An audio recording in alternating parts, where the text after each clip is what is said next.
Hey boys and girls, Mark Warman, Graveyard Carz. One of the best episodes ever created is coming at you this Tuesday, featuring a 1-of-1 426 Hemi automatic B5 blue painted roof over an Alpine white Hemi Cuda. You'll never see another one like it anywhere in the world. We're working on it from beginning to end and sending it down the road. You will not want to miss this episode, Graveyard Carz. Tuesday. Got one of them in it. This week, one of the most rare Mopars Graveyard Carz has ever seen makes its way through final assembly.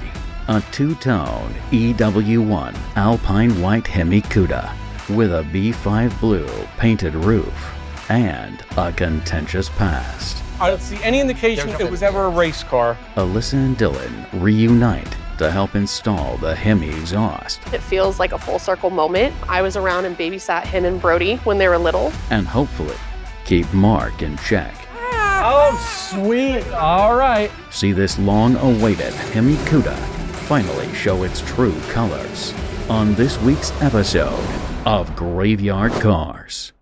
They're coming to get you, Barbara.